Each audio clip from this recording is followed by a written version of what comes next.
Maranatha, Mana habwe icubahiro. Uyu munsi rero tugiye kwiga ikigwa kivuga ngo ni gute umuntu yihana izina ryiwe rikandikwa mu bitabo byo mwijuru canke nubwo yopfa uyu munsi canke ejo akaba ari mu mugabane w'abantu bazoragwa ubwami bw'Imana. Tugiye kwisunga amajambo Yesu yavuze mu gitabo ca Luka igabane ca 13 ku murongo wa 22 gushika ku murongo wa 29. Yesu ari mu nzira rero y'abayuda ariko arigisha, umuntu we yaramubajije ati amaza ati mbega mugenzi abakizwa ni baki? Yesu yaramwishuye amubwira ati timushishikare guca mu irembo rifunganye. Tindababwira yuko benshi bazogomba kuricamo ntibabishobore. Ngo kandi hariho n'abandi bazoza basange urugi rwamaze kugagwa, n'uruzabibu yamaze kugara. Ushobora ye kwibaza uti mbega ni gute umuntu azoshaka kuja mu ijuru ntibikunde canke aze asange urugi rugwaye, mbega bizogenda gute? Aha rero ubandanije usoma munsi yerekanye neza yuko hariho bamwe bazovuga bati twarira twanywera imbere yawe kandi wigishiriza mu nzira ziwacu. Bisobanura ngo wewe wari umwigisha wacu, wowe niwe twari twizeye mu minsi yacu yose yo kubaho ndetse n'imibereho yose twari dufise. Ariko Yesu ababwira ati nimugende mumvireho mwabakora ibizima sindabazi. Hanyuma abo bantu babace babona ngo abantu b'iburasirazuba n'abandi bo mu yandi mahanga baje bicaye mu bwami bw'Imana, kandi abo bantu batari bitezwe yuko bazoragwa ubwami bw'Imana, mugabo bakababona yuko bicaranye n'umwami wabo kandi aribo bari bitezwe kuzogira gute kuzoragwa ubwami bw'Imana. Rero ni gute umuntu yihana ibyaha bye bikababarirwa mu by'ukuri akaba mu mugabane w'abantu bubaha Imana? Urashobora gusoma mu gitabo citwa gutumbera Yesu ku rupapuro rwa 18 mu gitabo ca kera, canke mu cigwa kivuga ukwirega kivuga ngo igihe umuntu yakoze icaha akwiye kurondera umuntu yakoreye ico caha akamusaba imbabazi. Ngo hari ibyaha byakozwe ku mugaragaro, ivyo vyihanirwa ku mugaragaro. Ngo kandi hariho ibyaha byakozwe mu mpisho bikamenya Imana yonyene, ivyo bizomenyeshwa Imana gusa. Genda ufuka mu cumba cawe usaba imbabazi Imana kandi Imana izokumva ikubabarira. Hari icyaha cyakorewe umugenzi wawe, uwo mugenzi wawe nuzoja kurondera umusaba imbabazi nimba waramwivye, nimba waramugiriye nabi. Urazi sinovuga ibyaha byose, wewe urazi imibereho yawe wabayeho n'ibyaha wagiye ukora canke n'ubwoko bw'ibyaha bihari ngaha kw'isi. Rero ufukame usaba imbabazi Imana kandi na mugenzi wawe umusange usaba imbabazi.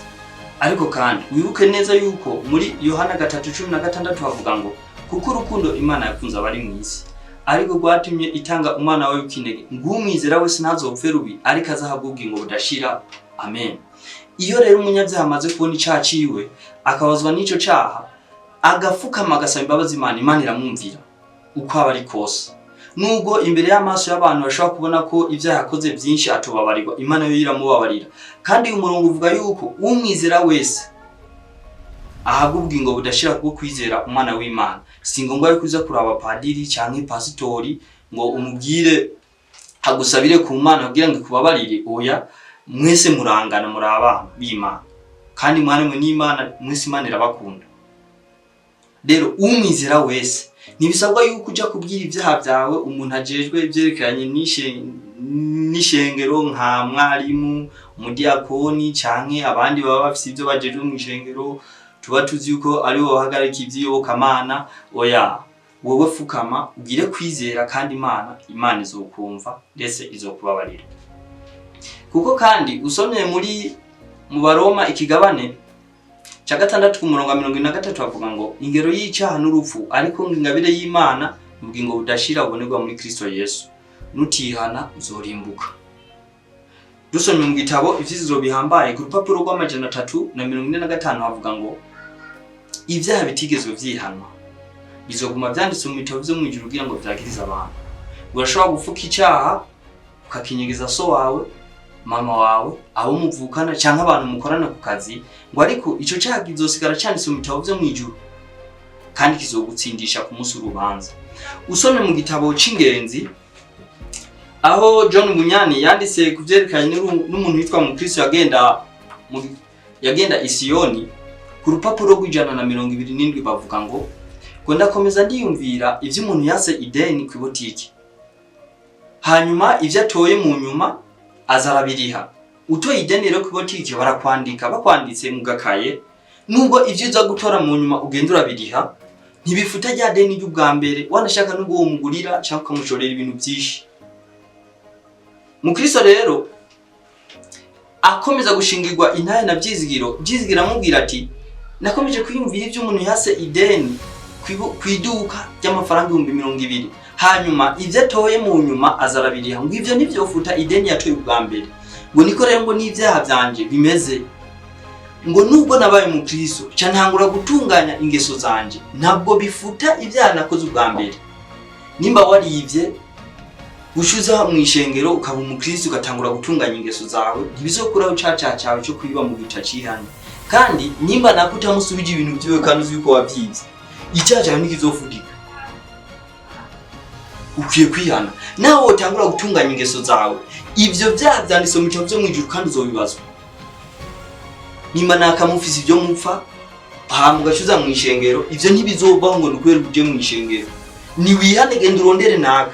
Mateo 5 ku murongo wa 23 bavuga ngo niwajana ishikaniro ryawe ku gicaniro ukibuka yuko ari icufa na mugenza ubanze urisige iryo shikaniro ryawe ku gicaniro ugende wikiranire na mugenza wawe. Muri kijya gihe cya Yesu batanga ibimazi kugira ngo umuntu ababarigwe. Rero Yesu yavuga ati niwazana ico kimazi ukibuka yuko ari icufa na mugenza wawe banze ugisige ngaho hama uze ugende mu ikiranure hama ugaruka gutanga ishikaniro ryawe. Amashikanwa yose ushobora gutanga ufise ibyo ufana mugenza wawe kandi umutima wawe ukaba ukwagize icaha ukabona yuko nta kosa ufise kandi ukabona nta ntabwo nimwe ushobora gutera kugira ngo uwo muntu ico kibazo kiveho muyuzuze iryo shikanwa ryawe ntacyo rimaze. Ego twebwe imbere y'abana b'abantu usobona yuko ufise umutima mwiza wo gukora ariko ntacyo bizokumarira.